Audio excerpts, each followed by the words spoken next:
Revelations of Divine Love by Julian of Norwich, a translation by Barry Wyandotte. The fourth revelation. The fourth revelation, how it is more pleasing to God to wash ourselves from sin in his blood rather than in water, for his blood is most precious.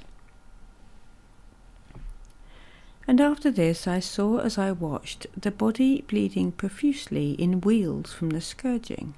Like this, the fair skin was broken very deeply into the tender flesh, through sharp blows all over the precious body. The hot blood ran out so abundantly that neither skin nor wound was to be seen, but it seemed as if all were all blood. And when it came to where it should have fallen down, then it vanished.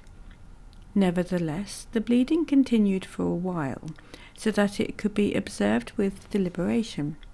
And it was so abundant to my way of seeing that it seemed to me that if it had been the real thing in nature and essence at that time, it would have saturated the bed with blood and overflowed all around.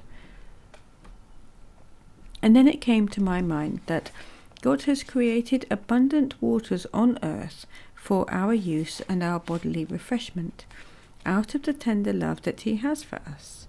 Yet it is more pleasing to him that we should very simply take his blessed blood to wash ourselves from sin. For there is no liquid created that it pleases him so much to give us, for it is most abundant as it is most precious.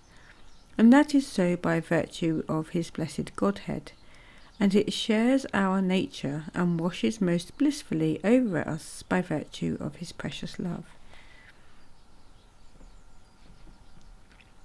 The beloved blood of our Lord Jesus Christ is as most truly precious as it is truly abundant.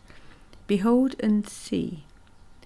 The precious plenty of his beloved blood descended down into hell and broke their bonds, and delivered all those who were there who belonged to the court of heaven. This precious plenty of his beloved blood overflows the whole earth, and is ready to wash from sin all who are, have been, and shall be of good will. The precious plenty of his beloved blood ascended up into heaven to the blessed body of our Lord Jesus Christ, and in him there bleeding and praying for us to the Father, and is and shall be for as long as it is needed.